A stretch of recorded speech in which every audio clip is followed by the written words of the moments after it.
오늘은 쉬지 말고 기도하라. 쉬지 말고 기도하라 하는 제목으로 우리 하나님 말씀 함께 나누도록 하겠습니다.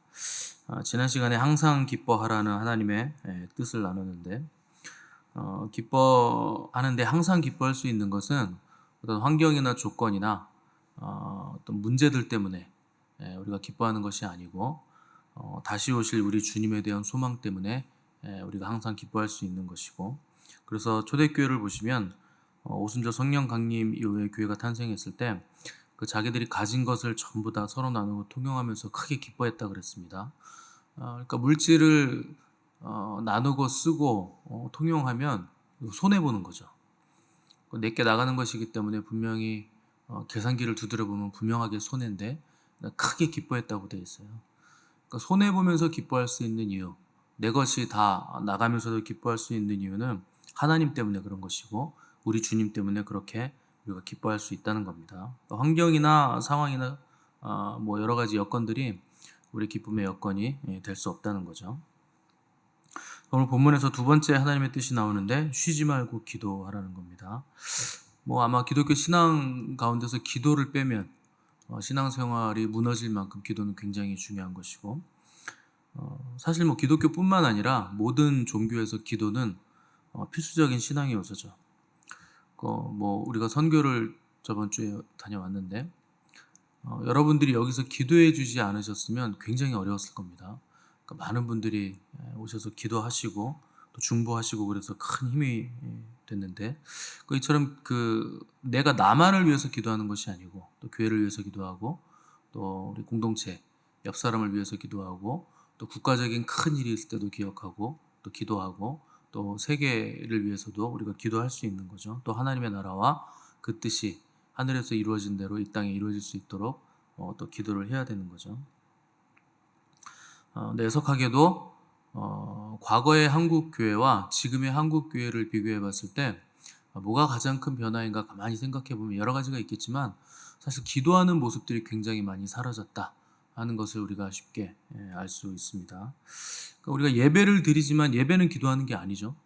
또 봉사를 많이 하는데도 또 봉사도 기도하는 것이 아니고, 그래서 가만히 이렇게 주일에도 보면 우리 교회는 그래도 비교적 잘 하시는 편인데 기도하는 모습들을 찾기가 이제 점점 어려워지는 게 사실 한국 교회의 모습입니다.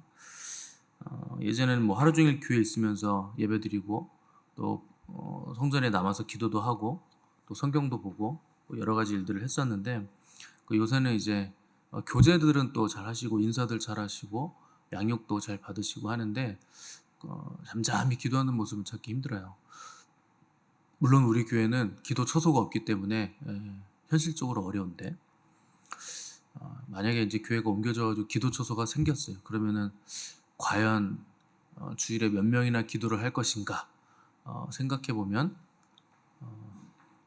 그다지 그렇게 크게 기대감이 안 들어요, 제가. 그래서 몇 사람 정도는 하겠지만 대부분은 축도가 끝나면 바람과 함께 사라지다, 이런 모습이 되지 않을까. 교회가 크면 클수록 그렇게 됩니다. 점점 그렇게 돼요. 그래서 속을 들여다보면 공간이 없어서 기도를 못하는 것인가 생각해 본다면 그건 아닌 거예요. 그래서 공간이 없다기보다는 기도할 마음이 없어서 기도하지 않는다 하는 것이죠. 여러분들의 자녀들이 혹은 우리 교회 다음 세대들이 여러분들을 생각했을 때 여러분들은 누구로 기억되고 싶으십니까? 어떤 사람으로? 저는 저희 어머니를 기억하면 기도의 어머니였다. 그냥 뭐 생각할 것도 없어요. 아침에 출근해서 도시락 까먹고 저녁 5시에 퇴근하실 때까지 기도만 하셨으니까 그냥 기도의 어머니였습니다. 그러니까 그냥 저희 어머니를 생각하면 기도의 어머니, 기도의 사람 이렇게 할 수 있는데, 여러분들의 자녀들은 여러분을 누구로 기억하실 것 같으세요? 여행의 어머니, 골프의 어머니, 뭐 혹시 이렇지 않습니까? 콧바람 쐬러 다니기에 열심히 했던 우리 어머니. 여러분 기도의 어머니 되시기 바랍니다.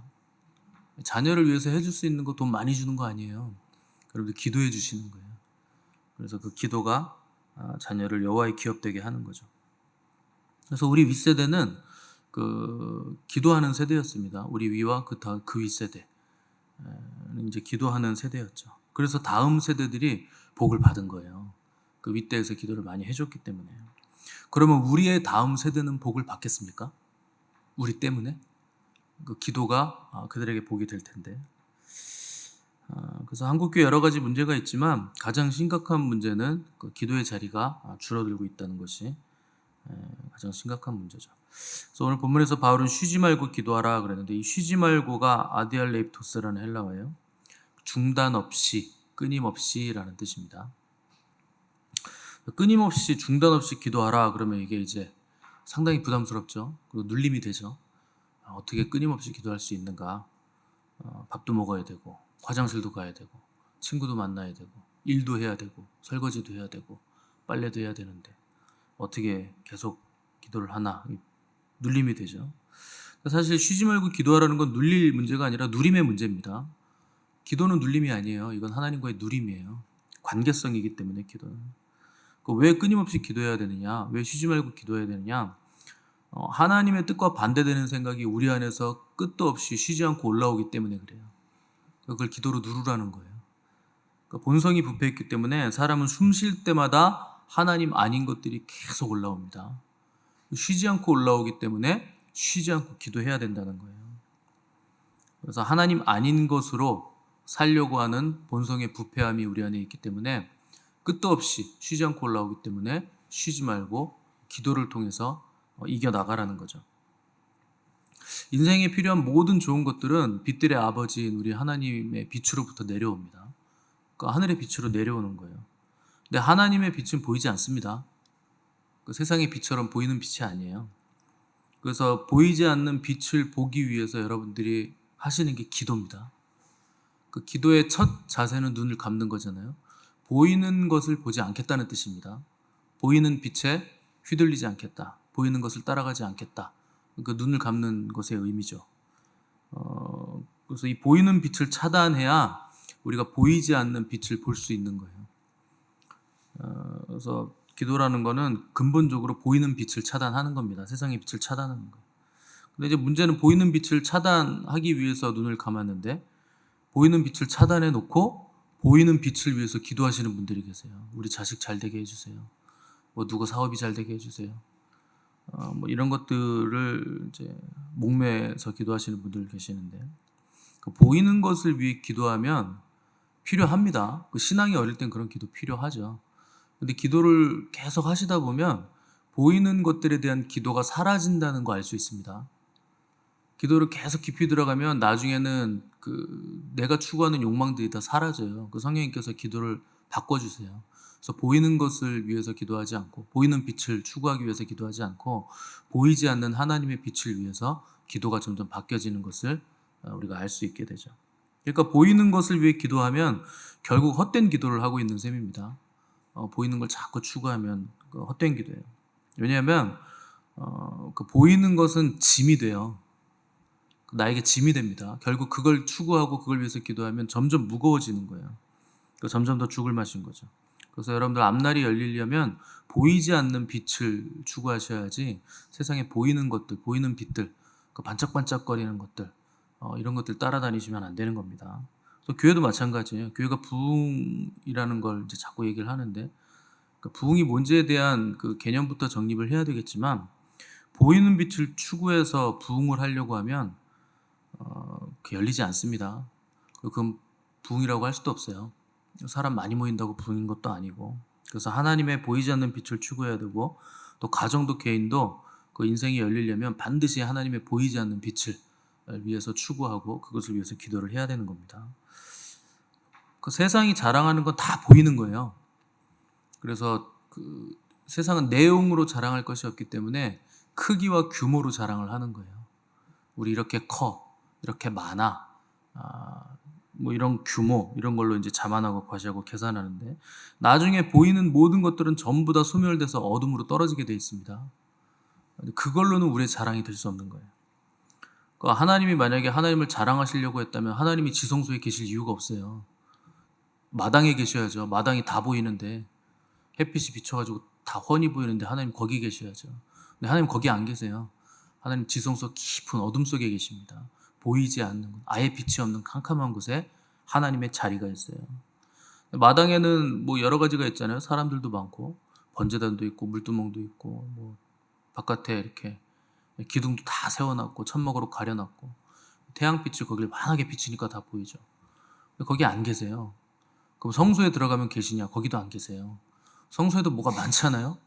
뭐 떡상도 있고 그 등잔대도 있고 향도도 있고 향단도 있고 거기 또 제사장들이 있어가지고 그 등잔대 불을 붙여가지고 또 환하게 밝히죠. 거기 안 계십니다. 지성소에 들어가야 거기 하나님의 보좌 하나만 딸랑 있는 거예요. 왜 다른 거 없고 보좌만 있습니까? 그리고 왜 캄캄합니까? 그거 하나면 충분한 거예요. 다른 거 있을 이유가 없다는 거예요. 빛조차도 거긴 필요가 없습니다. 보이는 빛은 필요가 없어요. 하나님 자체가 빛이 되시기 때문에 보이지 않는 하나님의 빛으로 충만한 것이고 그래서 깜깜한 것이고 거기 들어가야 하나님의 보좌 하나 딸랑 있는 거예요. 그거 뭐냐? 그거 하나로 우리 구원이 충분하다는 거예요. 그 보좌에 대제사장이 피를 나중에 갖다 붓잖아요. 대속죄일에 1년에 하루. 그 피가 예수 그리스도의 피입니다. 그 피로 흘러 넘치는 거예요, 보좌가. 그래서 그걸 시은좌라 그러는 거예요. 은혜의 보좌.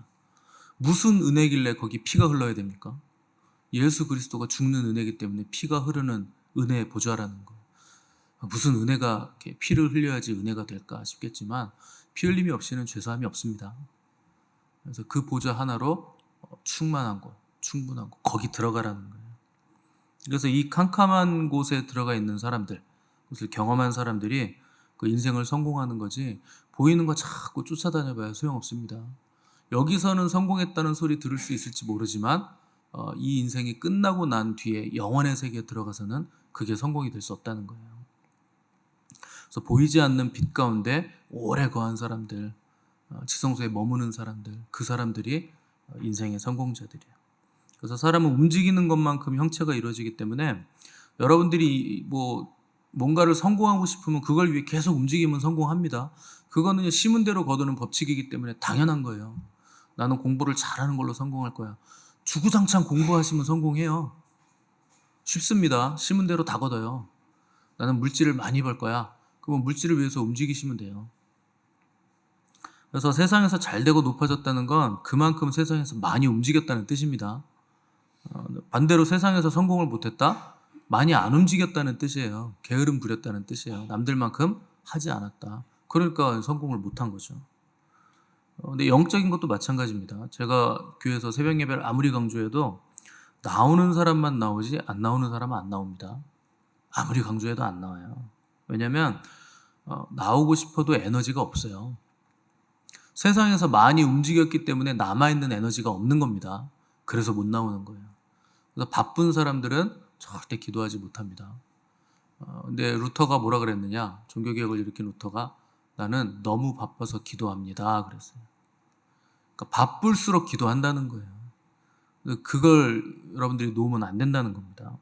근데 에너지를 세상에 다 투자한 사람들은 그 기도할 에너지가 남아있지 않죠.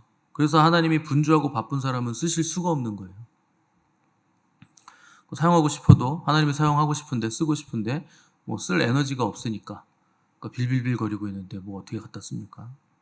그래서 은혜 받는 사람들 보면 죄다 아픈 사람, 힘없는 사람, 돈 없는 사람, 직장 없는 사람, 뭐 환난 가운데 공고한 사람 이런 사람들이 은혜 받지 잘 나가고 승승장구하고 바쁜 사람들은 은혜는 못 받아요. 돈은 많이 벌 수 있고 뭐 성공했다고 얘기 들을 수 있어도.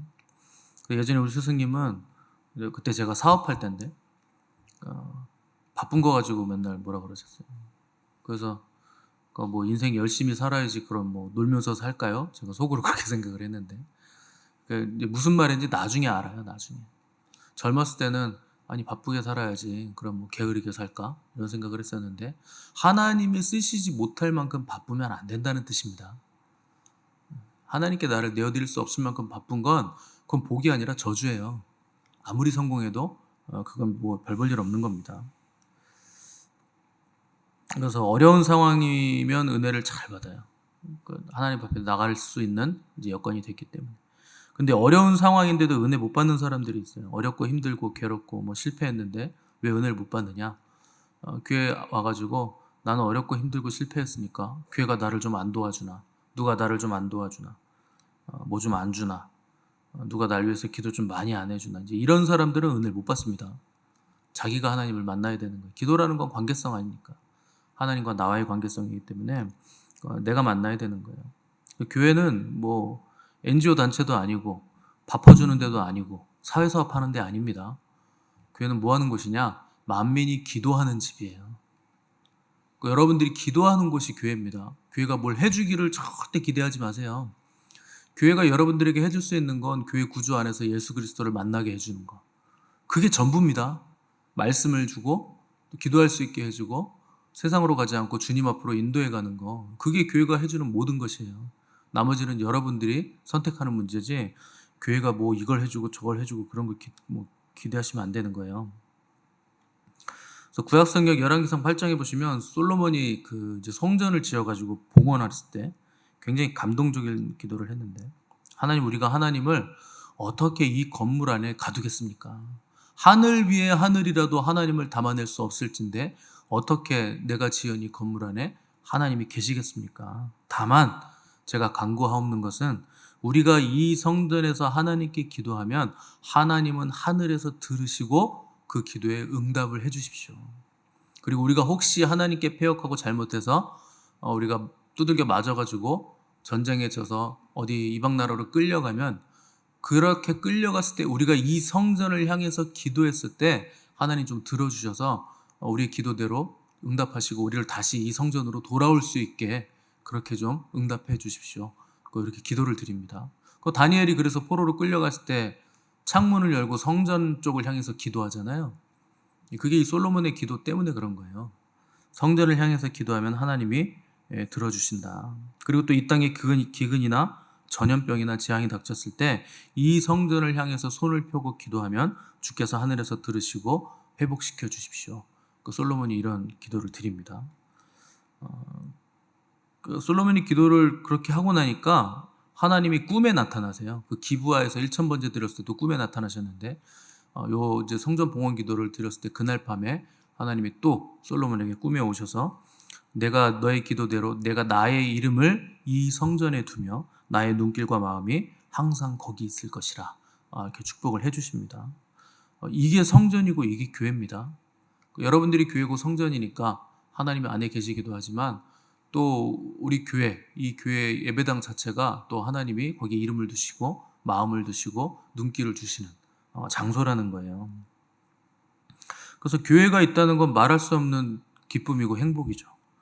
기도할 수 없는 순간에도 나와서 기도할 수 있고, 또 내가 힘들고 어려워서 정말 기도 한마디조차 할 수 없는 상황일 때는 또 여기에 나와 있는 사람들이 또 나를 위해서 기도해 줄 수 있는 장소가 있고, 이런 것들이 우리에게 복이 된다는 겁니다. 그래서 기도라는 거는 누구나 할 수 있는 거예요.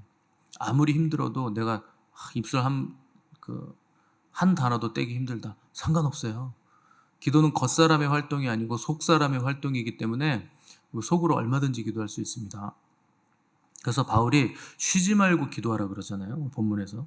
겉사람은 직장도 가야 되고 움직여야 되는데 여기저기 다녀야 될 일도 많은데 어떻게 쉬지 않고 기도를 하느냐. 속사람은 항상 기도할 수 있다는 거예요. 그래서 모든 상황 속에서 우리의 속사람은 하나님을 향할 수 있는 겁니다. 그래서 하나님과 항상 연결되어 있으셔야 돼요. 그래서 정신줄을 놓고 있지 말고 항상 주님에게 연결되고 주님과 동행하고 주님과 함께 달리셔야지 나 혼자 막 뛰어다니면 안 되는 겁니다. 머리 대신 주님과 연결되셔야 돼요. 그게 교회입니다. 머리 없이 뛰어다니면 목 잘린 닭이잖아요. 뛰어다니긴 하는데 곧 죽어요. 머리가 없잖아요. 곧 죽습니다. 항상 머리와 연결되어 있어야 되는 거죠. 기도 중에 가장 높은 차원의 기도는 찬양이에요. 이게 가장 높은 차원이에요. 그래서 아무리 어렵고 힘든 일이라도 여러분 기도하잖아요. 그러면 신세 한탄하고 있습니다. 하나님 앞에서. 근데 찬양을 하잖아요. 그러면 심령이 점점 가벼워져요. 아무리 어렵고 힘든 일이라도 찬미의 제사를 하나님께 드리면 우리 영혼이 점점 가벼워집니다. 그래서 제사 중에서 가장 귀한 제사는 성경에 따르면 찬미의 제사예요. 그래서 찬미의 제사를 하나님께 드리자 그러잖아요. 양 잡고 소 잡는 것보다 찬미의 제사 하나님께 드리는 게 하나님 가장 기뻐하시는 제사예요. 그래서 성도는 하나님을 찬양하기 위해 구속받은 사람들이기 때문에 창조의 목적이 거기 있기 때문에 나의 찬송을 부르게 하려고 내가 창조했다 그러잖아요. 그래서 곡조 있는 기도인 찬미를 드릴 때 우리 영혼이 깃털처럼 가벼워지고 하늘나라로 점점 올라가는 그 체험을 할 수 있게 됩니다. 또 올바른 기도를 하려면 반드시 필요한 게 하나님의 말씀이에요. 말씀 없이 기도하면 자기 멋대로 기도합니다. 그래서 복음서에 보시면 귀신이 쫓겨나갔다가 청소가 잘 되고 주인 없으니까 7귀신 데리고 들어오죠.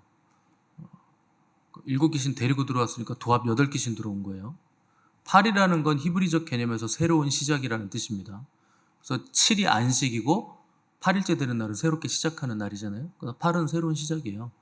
6은 사람이고 7은 안식, 완성이고 8은 이제 다시 새롭게 시작하는 건데 8귀신이 들어왔다. 새롭게 귀신의 그 역사가 시작된다.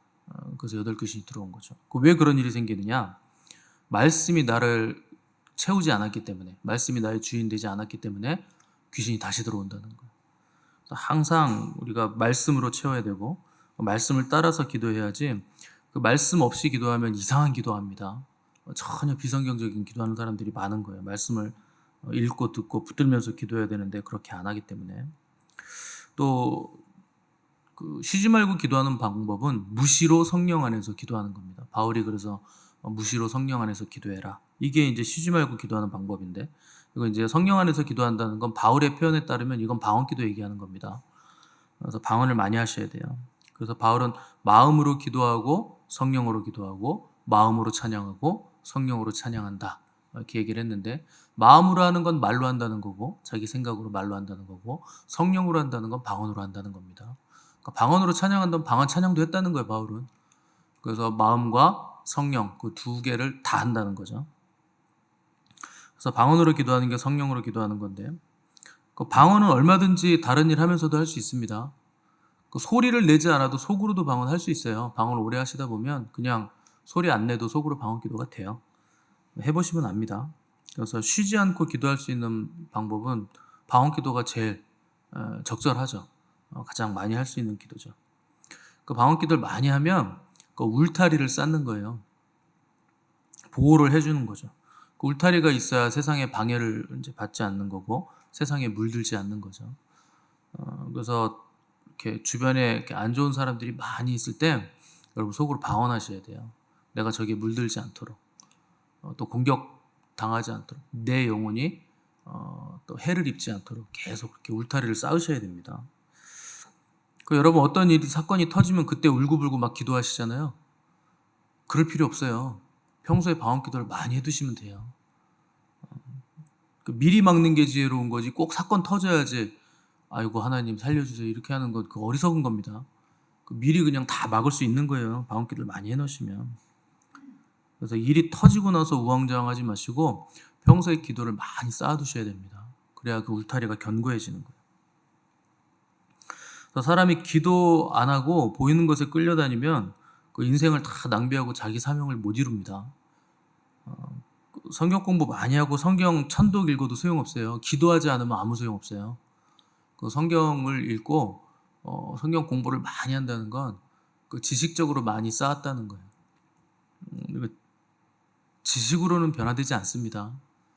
그 기도의 능력이 거기에 올려져야, 말씀이라는 건 결국 방향성이고 그 방향성으로 우리를 이끌고 가는 건 기도의 힘이에요. 그 기도의 능력이 있어야 그걸 갈 힘이 생기는 거지, 많이 안다고 해서 여러분 뭐가 되는 거 아닙니다. 안다고 되던가요? 안 돼요. 안다고 되는 거 아니에요. 기도 외에는 이런 유가 나갈 수 없느니라. 기도가 있어야 되는 거예요. 그래서 아는 건 의식 교정이에요. 내가 잘못하는 게 뭔가, 고쳐야 될 게 뭔가, 어느 방향으로 나가야 되나, 요거 설정만 하는 거, 방향 설정. 근데 그렇게 실제 그 방향으로 나갈 수 있는 그 에너지는, 힘은, 능력은 그 기도로 얻는 겁니다. 반드시 기도와 말씀이 병행이 돼야 되는 거죠. 기도 없이 종교 행사 열심히 내면 나중에 다 도망가요. 주님의 제자들 3년간 주님 따라다니고 진리 되신 주님에게 진리의 말씀을 진리에게 직접 들었어요. 그래서 되든가요? 안 됩니다. 그래서 주님이 기도 없이 이런 유가 나갈 수 없다고 하신 거예요. 나중에 다 뿔뿔이 흩어지는 거예요. 그래서 여러분 언제든지 기도하시고 어디서든지 기도하시기 바랍니다. 기도에 능력이 있고 힘이 있어요. 기도는 기본적으로 하나님이 내 말을 들어주신다는 거예요. 얼마나 감사합니까? 하나님이 내 말을 들으시겠다는 거예요. 이게 기도예요. 여러분, 하나님께 아뢰시기 바랍니다. 사람에게 많이 말을 하면 허무해져요. 그렇게 허무한 게 없어요. 여러분, 누구 만나고 집에 가서 막 후회하죠? 내가 왜 그 말을 못했을까? 그 말도 해줄 걸. 이렇게 후회합니까? 아니에요. 그 말을 괜히 했다. 늘 이게 후회잖아요. 그 쓸데없는 말을 많이 했다는 거죠. 사람에게 말을 많이 하면 후회만 쌓입니다. 허무해지기만 하고. 근데 기도는 하나님이 우리의 말을 들어주시겠다는 거예요. 나한테 다 쏟아놔라. 사람에게는 소용없어요. 하나님께 쏟으셔야 돼요. 그래서 기도로 울타리를 쌓으시고, 또 기도로 무장하시고, 또 기도로 하나님과 대화하시고, 기도로 주의 길을 예비하심으로 이기는 복된 삶을 살아가시는 저 여러분 되시기를 간절히 바랍니다.